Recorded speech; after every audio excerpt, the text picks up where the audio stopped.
Hello, everyone. I want to extend a heartfelt welcome to each one of you who has joined for this webinar. And so we have received a total of 96 registrations for this, and we do have people joining in. And what we will do is we will continue with the webinar, and as people join, I think they can be a part of this call. And a recording of this will also be sent to everybody who has registered for this for their reference, who couldn't join but have shown interest for this. So we are doing this webinar in association with Apartment ADDA, where we would be talking about the best practices for water management. I am Khushbu. I head the strategic operations at Smarter Homes. So we are smart water management company, and we have our presence across 7 cities in India. And throughout my presentation, I will be going into details about what we do and what are the best practices that could be adopted in order to deal with the water crisis that Indian cities are facing. But before that, we will have a short presentation from Raj, who is from ADDA. So over to you, Raj. Thanks, Kushbu. Hello, everybody. Good evening. Thank you for joining. Thank you for your time. So I'll quickly just present my screen. If you guys can let me know if the screen is visible. Uh, let's start. Is my screen visible to everybody? Yes, it is. Okay, great. So I'll quickly start my presentation. It's not a very long presentation, but yeah. Okay. So as you all know that there's water crisis going on in different cities across India because of various reasons. And I'm right now residing in Bangalore, so it's a little tough here. And there are some people who are getting very badly affected, some areas, some localities which are getting very badly affected.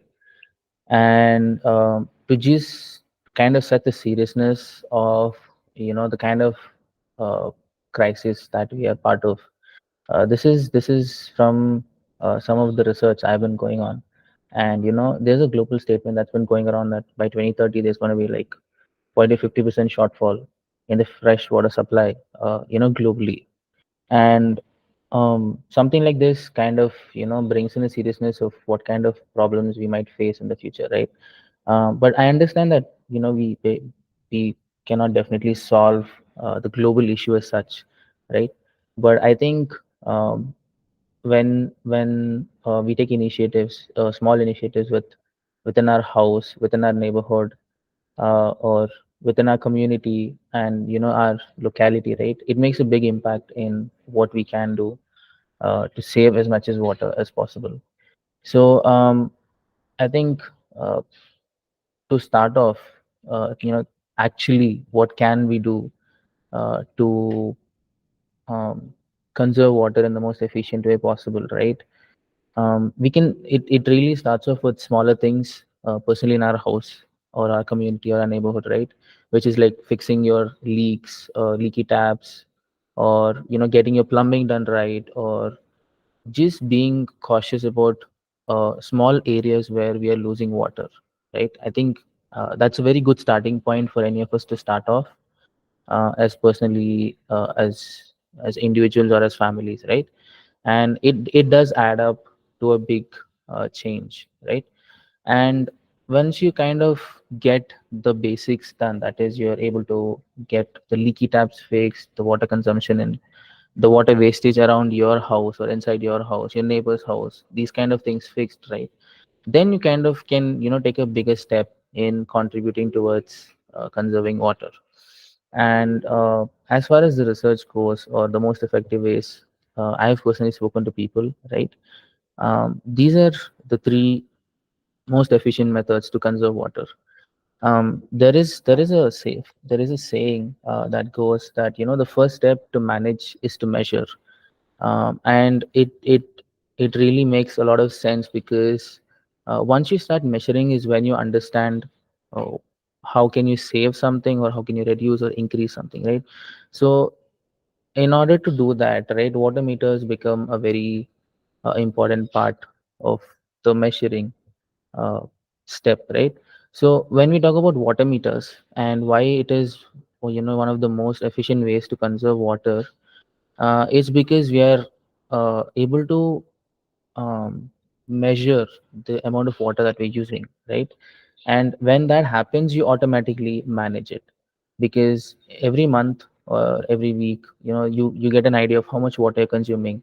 And when it becomes a part uh, of your daily activity, right, it really gives you enlightenment of how much you have to save or how much you're wasting where, right? It kind of gives you that knowledge of what to do.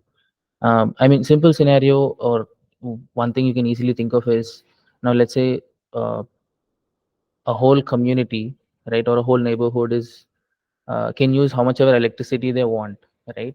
But everybody just pays equally, right? In a scenario like that, you don't really want to save electricity, because, or save water, because you are for a fact that even if you use more or less, it's going to come down to a very generic uh, price, that it's going to be between this number, right? But then when you are going to pay electricity or for water for your specific house, then it becomes a more serious thing, that oh, I am consuming x amount of liters of water, and it means I'm paying this much a month. Is is is it really justifiable that I am using this much of water, right? That question and that seriousness kind of comes in when it becomes individually responsible, right?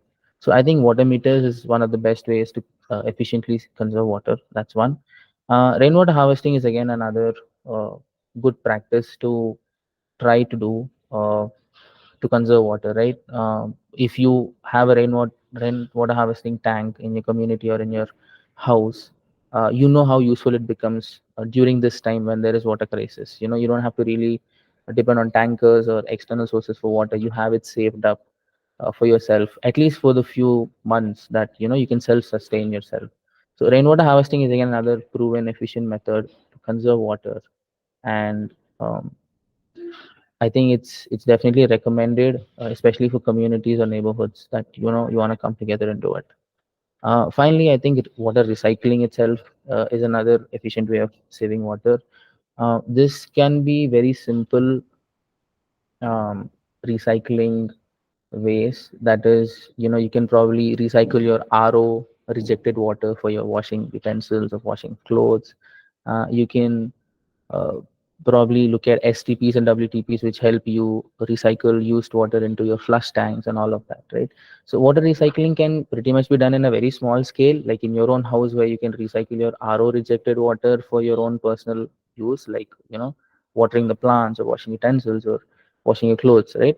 And to a little bigger approach, where uh, you can probably look at getting recycled water for your flush tanks and all of that, right?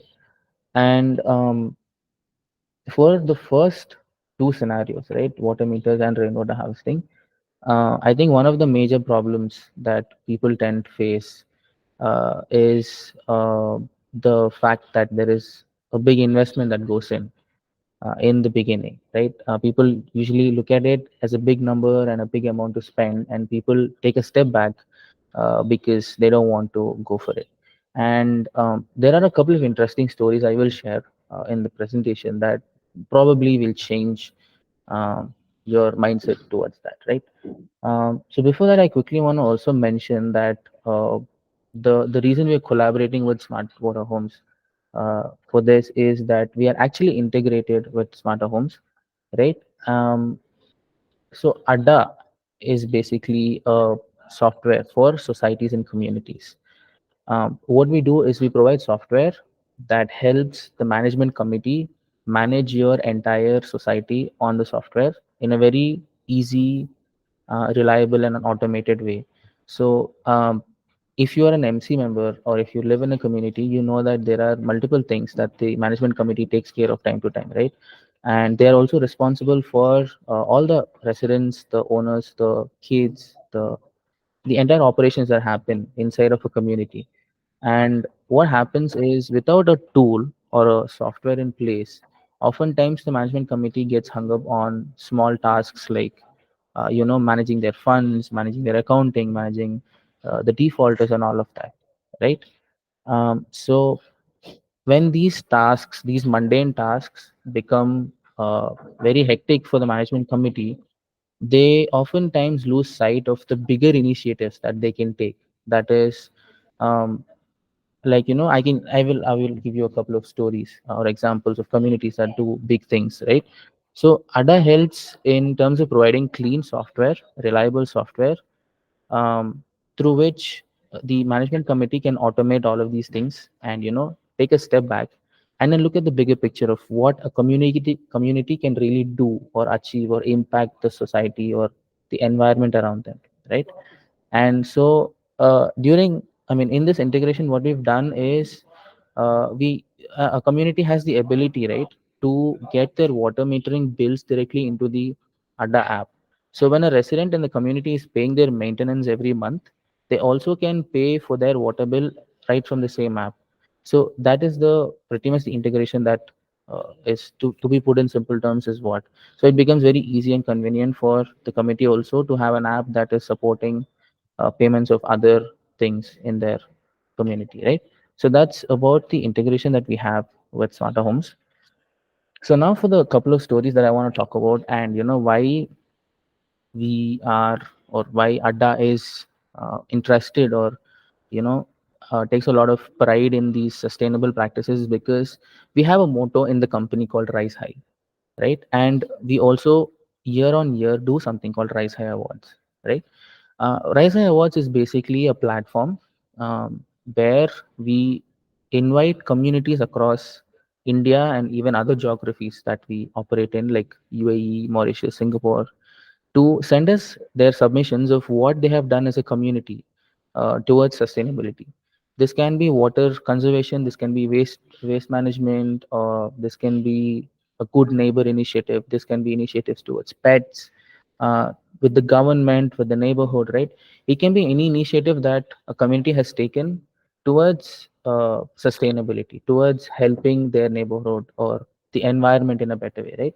And we call this the Rise High Awards. And every year we do this where we get in about 500, 400 to 500 stories from across the globe who talk about how their community installed a rainwater harvesting system and how many liters of water they were able to save. And they installed water meters and how much water they were able to save, right? And it is really amazing that when a community kind of comes together, right, they're able to achieve really really big things. And so quickly wanted to say that if you are part of a community or if you have a story that you want to share with us, you can actually do that, and we would love to hear from you. What are these initiatives you've taken? Again, it doesn't have to be about water. It can be about anything that you have done towards community. One interesting story that I would like to say or tell you all about is there's a community called Seabros Boulevard, which is from Chennai, right? This is a big community, about 250 units.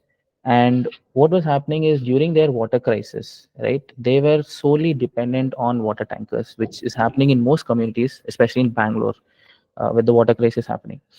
And they were seeing that once they started depending heavily on water tankers, right, they would typically look at getting 8 to 10 water tankers for every 2 days, or even for a single day, on days that they needed it most. And this was resulting in the community paying up to 6 to 7 lakhs a year in just getting water for themselves. And this was a scenario when there was no water crisis also. This was happening on the regular. And during the water crisis, it would be even more worse, like, for a couple of months. And the approach or the solution that they saw was water metering to help them out. What they did was they did a survey of, how much money they're spending every month and on a year as a community, right? And they figured out that a household is spending about 200 rupees, for like 3 days of water, based on the amount of water they're consuming. And they put the data out in a very consolidated way, very consumable way, and send it across to the residents, right? So I think one of the important things that we should do when we are trying to solve a problem is to educate people about the problem. Many times people don't know that there is a problem that exists, and that is why they don't really take the time to try and solve it.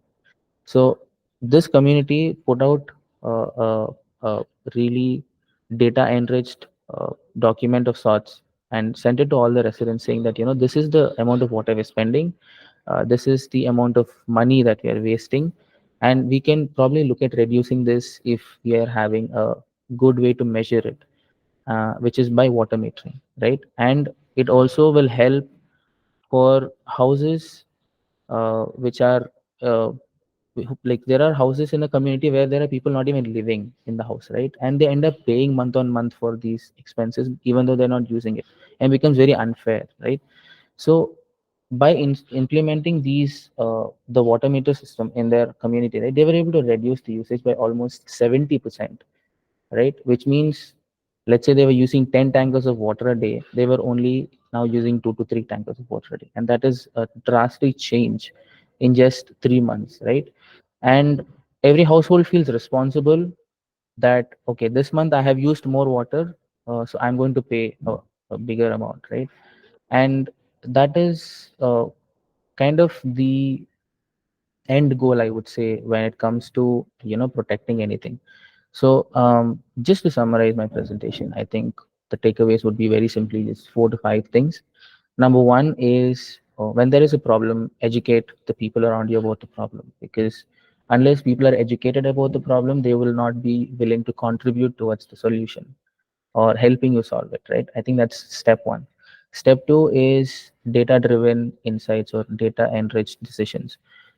Part of educating them about the problem, show them numbers, show them statistics, show them that, see, this is the amount of water you are wasting, this is the amount of money you are wasting by depending on water tankers and all of that, right? So when people become more and more aware about the things that are happening, then they are more inclined towards wanting to solve it, right?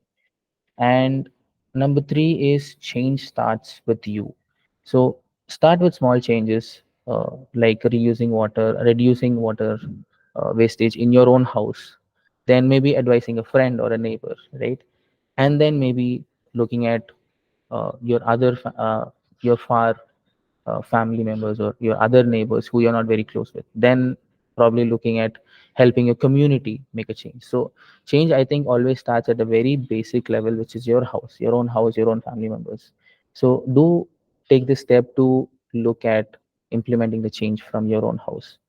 And finally, the fifth takeaway would be that any initiative that you take towards conserving water is going to be expensive in the beginning, but if you really look at it, you are just going to spend that amount of money in the beginning to do a better change in a decision, rather than wasting it month on month on something else, right? So once you get that data together, you will know for a fact that you're not really investing a lot. You're rather just taking a better step in the beginning itself to avoid spending a lot more money towards the month that are going to come. So that's pretty much what I wanted to say, and um, that is pretty much my presentation. I will also just drop in a couple of links in the chat box, which is one, these stories that I shared, right? If you guys want to go ahead and read it a little more detail, we have blogs on these, how they exactly approach the problem, and their own stories. I will share those links in the chat box. I will also share another link of our Rise High Awards page, where if you are part of an initiative or a community that is taking any initiative towards sustainability, please do send us your story so we can tell other people and educate other people that this is your story and this is how you solved it. Yeah, that's it. Thank you so much for your time. Thank you so much, Raj, for the presentation. Um, I would like to take it forward from here and present about again sustainability and the best practices that we will adopt, and how the homes can actually help. Help you achieve your sustainability goals. So I just hope my screen is visible. Can somebody please confirm? Yes, yes. Thank you. Right, thank you. So, when we talk about World Water Day, I think there are many days which we associate with, uh, you know, for a single day. But I think for a water crisis that is going on in a country like ours, I think every day should be celebrated as World Water Day, and it should be a conscious consistency way to take it forward to actually save water. So water crisis is not just about a particular country. So when we look at the global numbers, so according to the United Nations report, we have some statistics which says that around 2.2 billion people in the world lack access to safe drinking water. So imagine this is only drinking water. Imagine fresh water resources for daily needs like bathing, cooking, cleaning. The number is quite huge, and we really don't have a number to put in place. So this statistics from United Nations report is coming out only for drinking water. Likewise, another report talks about 40% of the global population which faces water scarcity. So this figure is definitely expected to rise due to climate change and population growth. So when we see news articles, when we read about the water crisis, we are never seeing that, okay, here there is like, more water which can be supplied to some other state. There is always conflicts which are happening between states, between cities, where, water scarcity is the cause of concern. So, and this is just expanding as urbanization is taking place, especially in a country like India. So, this is the global scenario. And when we talk about the water crisis situation in India, I think, as Raj also presented in his presentation, a Niti Aayog report is saying that India is projected to face around 50% water deficit by 2030. We are already at 2024. So, 6 years down the line, 50% of water deficit India is going to be in. So, over 600 million people in India are already facing high to extreme stress. And with this Niti Aayog report, we are able to see that the demand of water is expected to exceed the supply. So the only way to manage this crisis is to reduce the demand, because we don't really know how to increase the supply unless we naturally get rain or naturally the groundwater recharges. We don't really have a way to figure that out. But over the years, what we've been seeing is that the groundwater is depleting. We have shorter rainfalls. I think this year, what has happened in Bangalore is a very big example to understand that, okay, the water crisis is starting to hit all the cities, starting from south and moving up towards north, because we have news articles covering about Bombay and Pune, all these regions also, where the areas have started to face water crisis. And there is a demand supply gap. So rapid urbanization is taking place. People are moving to cities. The population is increasing. India has surpassed China's population. And with urbanization, according to estimates, all urban areas in India will face a demand supply gap of 50% by 2030. So all these data and statistics that we are reading from Niti Aayog or other verified sources just talk about the crisis getting worse in the days to come. So, if we were to look at some exact reports, 52% is the exact number. So, this is the number of deficit in fresh water that India is expected to face by 2030. So, if we were to put this in numbers, we will see that for every 100 liters of water required, we will have only 48 liters. So, imagine the 52% gap and how the country is going to cope up with that. Below this, I have on purpose put this number. I just want somebody to attempt to tell me what this number is. How would you call out this number as? So this is how many liters of water we can save yearly by actually fixing the leaks in urban areas around the world alone. So imagine everywhere we have a system to detect leaks and we are able to address leaks.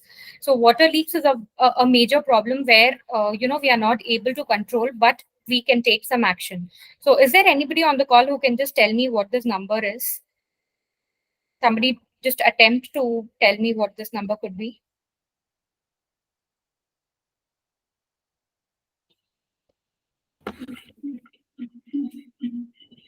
Trillion.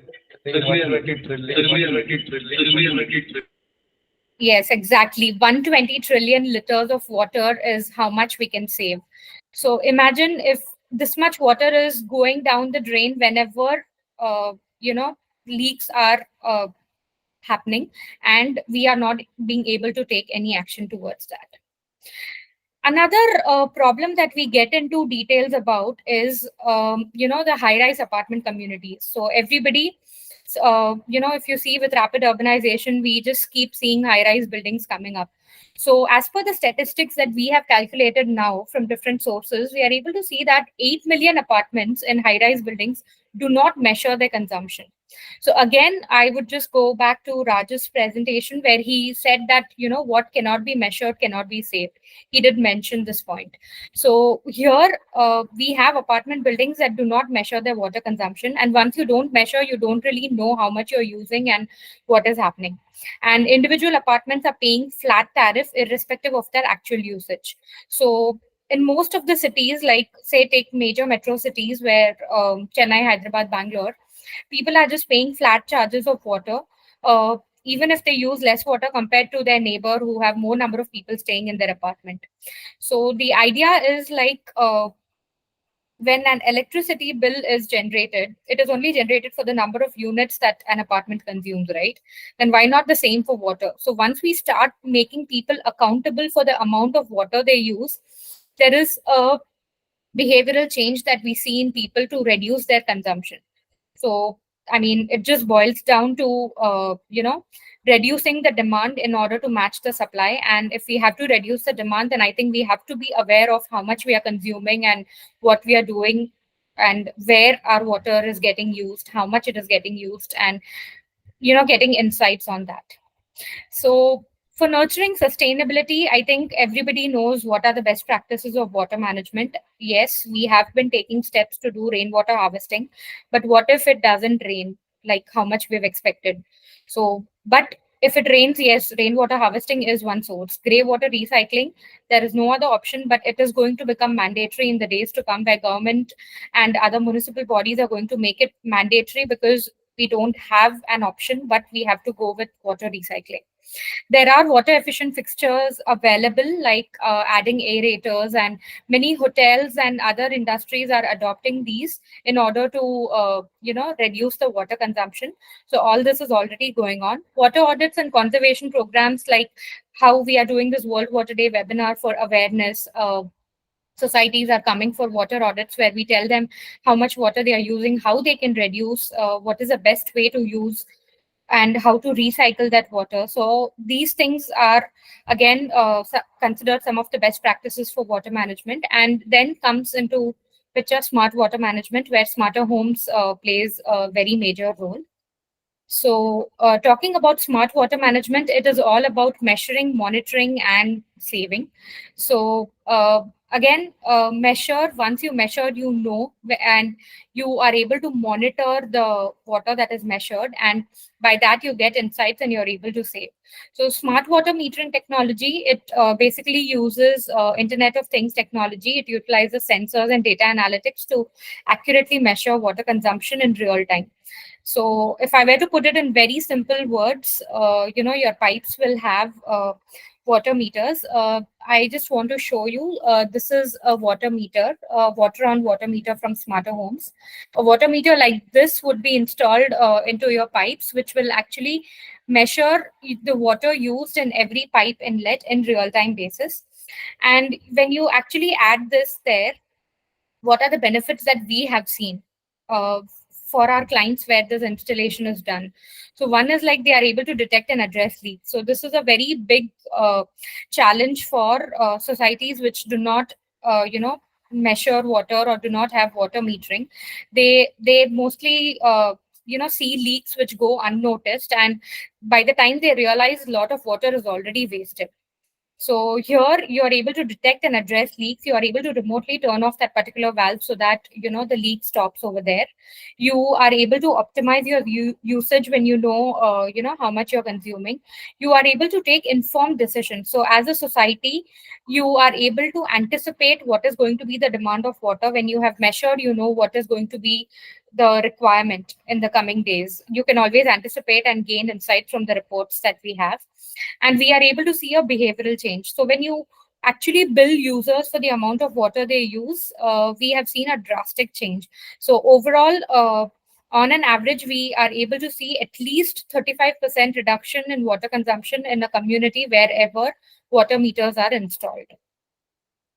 So, why water conservation should be our priority? Again, I think I have already cited the reasons, but again, to go through, it's like cheaper to conserve than to create, because we don't have option to, create the amount of deficit that we are falling short of. We haven't found an alternative for water for survival yet, of course. And conservation helps in reducing demand and also saving energy. So the energy consumption that is associated with, supplying water to the tanks and to the houses, again, that energy also comes down when there is a reduction in usage. So through our innovative water metering solution, we basically help you get accurate data of your water consumption. We have seen reduction in water consumption. We help you reduce consumption. We help you get leakage alerts. We help generate water bills so that we bring fairness in billing policy in terms of water usage. Effortless efficiency when you have a system, water management system in place, and empowerment, which is going to help you in the long run. So now coming about how this thing works, like it might sound that, okay, it is very complicated, or we are new to technology, we don't really understand what this is. Smart water meters, it could be something complicated, but it is not. It is as simple as this. I would just say we have two variations of meters, wired and wireless. Assume that this is a building where we are just showing you we could install wired and wireless meters based on the requirement. So these meters through a gateway communicate your water consumption data through the cloud. So whenever water is used in any of the apartments, the data in real time communicates to the gateway and sends the information to the cloud. And from the cloud, the data in real time is shown on mobile app and dashboards. So mobile apps are for individual house owners, which will be able to see their own house water consumption data, like how much bathroom is using, how much kitchen is using. And likewise, on the dashboard, the community as a whole will be able to see their water consumption information and generate water bills from the dashboard. So this is as simple as that, just installing the sensor and getting real-time insights on water consumption. So as I said, we have two variations, the wired and the wireless. Wireless is more suitable for, villa-like communities or independent pipelines where wiring cannot happen. And wired solution is for high-rise buildings where the meters can be connected to each other. So our meters function using ultrasonic technology. We have the highest precision, which gives greater than 98% accuracy. These are smart meters in comparison to mechanical meters, which have moving parts, and the accuracy level is not very high. So we have designed these particular meters which will give you greater than 98% accuracy, and it is a fail-safe design. These are flexible. It is a simple cut, paste, and play model. Just install the sensors and you can start getting information on real-time basis. These are communication agnostic. I mean, and all our data is in the Amazon cloud and it is secure. So data is not going out anywhere. We give you leakage alerts on real time, and we allow you to remotely turn off the valve whenever you arrest a leakage. And these are installable in any direction. So this is the hardware component of our product. And as far as the software component is concerned, we have a user-friendly dashboard and a mobile app, and we provide a 10-year service model on this. So just to quickly highlight on what the mobile app can show and what the dashboard can show. So the mobile app is for individual house owners, so they will be able to monitor their consumption. They will be able to detect leaks wherever it is, like say kitchen inlet is leaking or the bathroom inlet is leaking. You get insightful analytics, like on a daily basis, how much you've consumed. Have you consumed more today, or lesser than the average power that you've been using? You will be able to get your water bills on your mobile app, and you will also have the provision to remotely turn off the leak whenever a leakage is arrested. Likewise, on the dashboard, that is for the community level, uh, again, water consumption information for the current day, the week, the month entirely for the entire society. Leakage notifications will also come for any flat which is throwing a notification for leaks. You will get detailed analytics, graphical representation basically on how you can modify your consumption pattern, or you will be able to see insights on the consumption pattern. You get a billing summary of all the apartments, which you can download and prepare invoices and send out to individual apartments. You can get audited water bills to get information about individual apartments. And this is like basically to promote 100% fair usage policy. So for apartments, how much they use, that much amount of bill is going to be generated, and the facility management team will be able to manage the entire water management in the property through this dashboard. We also have a feature of a water report card. So this is something which is beyond billing. So you can actually on the report card, you will be able to get billing transparency. You will be able to see cost monitoring. So on the right, what you're seeing is a snapshot of a water report card of how it will come like, where your previous reading, your current reading, your consumption, your tariff, and also neighbor benchmarking is possible, where you will be able to see that how much you have consumed, how much your neighbors are consuming, and what is the total overall community consumption average. So this actually works as an incentivizing feature where people can be rewarded for conscious consumption of their usage. So, and you will be able to even give them like the eco warrior of the month kind of badge to them. So this is on the report card feature. We have a couple of case studies also to share. So this is a particular society called Astro Rosewood Regency, which is in Sarjapur Road in Bangalore. It has 188 flats, and of which 175 are occupied. And I think the case study is very self-explanatory, where on the graph you're able to see how they are able to bring down the consumption. So these are one of the early movers who have installed our metering solution, and this data we were able to take from 2020 2021. So this is like around 6 months after the solution was installed for them, and the numbers are very much similar now as well. So we were able to see a 35% reduction in the water consumption in the community, and right now also the community is enjoying the services of water metering, and they are able to measure and monitor water consumption and take important insights from the same. Likewise, this is a very recent deployment that we have done in Chennai, the Bloomingdale. It is by Apasami Real Estates. And this has 776 flats, and the property was consuming around 14 water tankers, each 12,000 liters per day. And the tanker cost, again, they paid exorbitant costs for that. So after installing the water meters, and once everybody started knowing how much they are consuming, they were able to bring down their water tankers from 14 tankers to 10 tankers. So they have actually cut down on 4 to 12,000 liter tankers within just 13 days of water meter installation. So if we see that in number of liters, then the overall water consumption has reduced from 1.68 lakh liters to 1.2 lakh liters per day. So here we have been able to see an average of 29% reduction in the overall water consumption. So ideally, for all our clients that we have done deployments, easily around 25 to 35% is the margin of water consumption reduction that is seen after installing these water meters. So we claim that on an average we reduce water consumption by up to 35% and reduce water related energy consumption by up to 12%. And our aim is to promote fairness in usage, 100% fairness in usage, same like the concept of electricity billing. On the left are some of the bigger names of the clients that we have done deployments for, which is a very small number. A total of 400 plus communities we have done in 6 cities.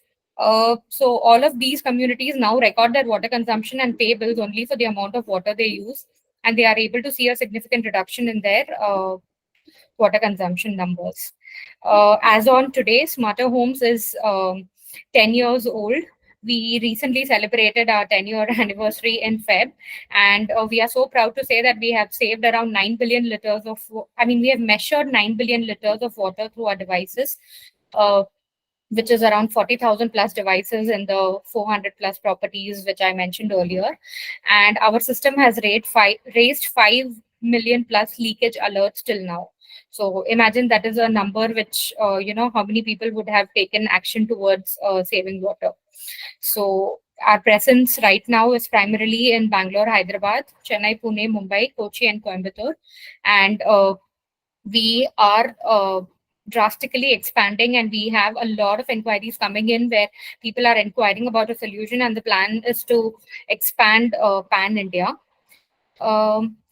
The total idea is to promote conscious consumption of water and help bring in technology which will give the right insights to take informed decisions to you know uh, build a more sustainable future.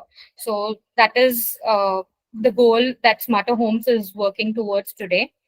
I will also be sharing a particular inquiry link where you can register for a free site survey of your property, where we our team will come and do a feasibility study to help you understand how metering will help your society and how you will be able to reduce water consumption. So whoever is interested can fill out that link, and our team will get in touch with you shortly for that. So that is about it from Smarter Home side. I think we have the last 10 to 12 minutes, which we can take some questions for, if any.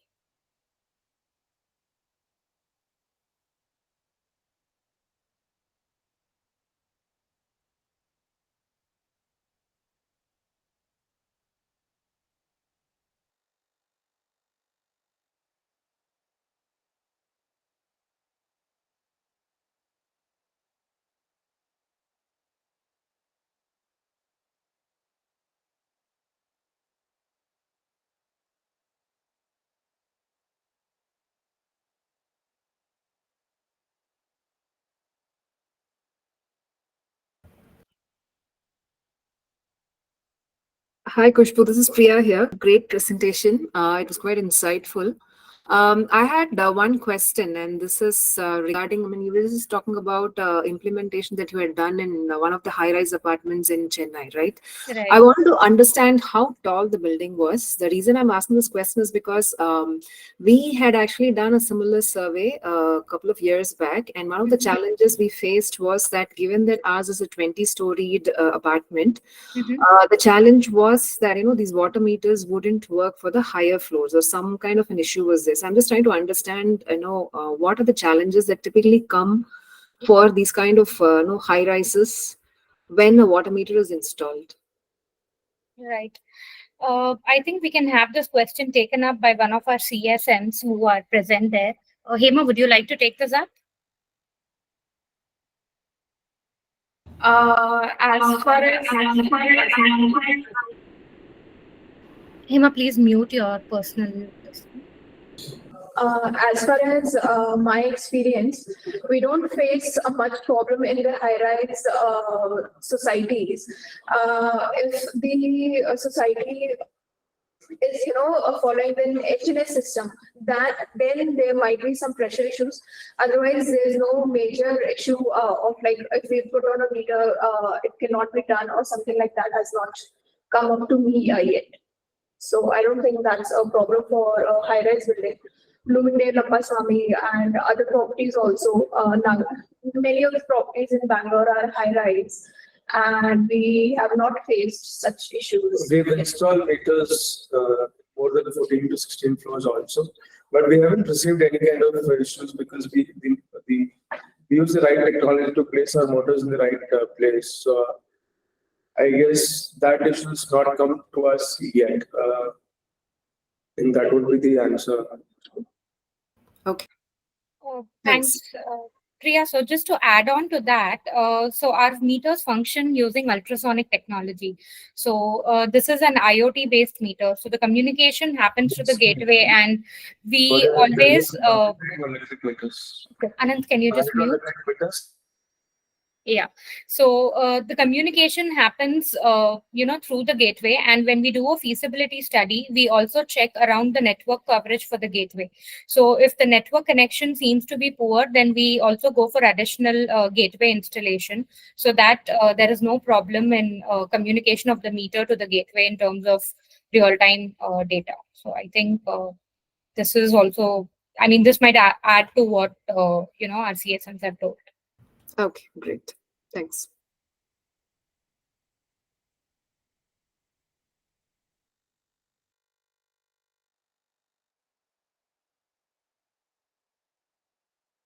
And another question I had was how much of plumbing changes would be required to accommodate your meters?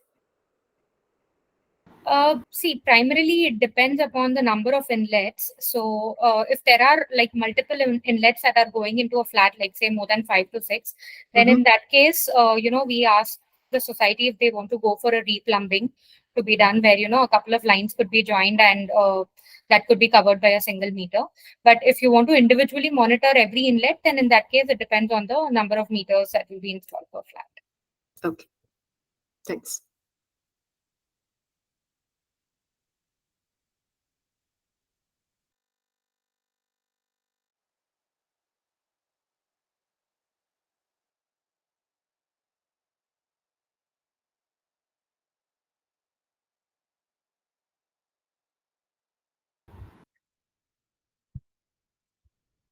Uh, Anybody else? Any other questions? You can also feel free to put it on the chat box if required.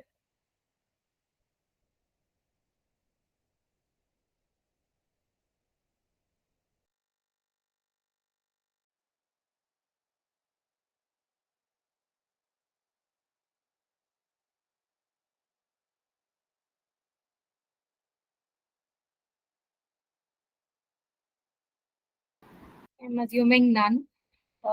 So thank you so much, guys, for joining this webinar. It was really a delight to see everybody who has joined, and for all those who haven't, will definitely receive a recording of this session, and the links will be emailed to their respective mail IDs. You could always reach out. This presentation will also be emailed to you just in case for reference. And anything else, you can always feel free to reach out. We have our contact numbers in our website too.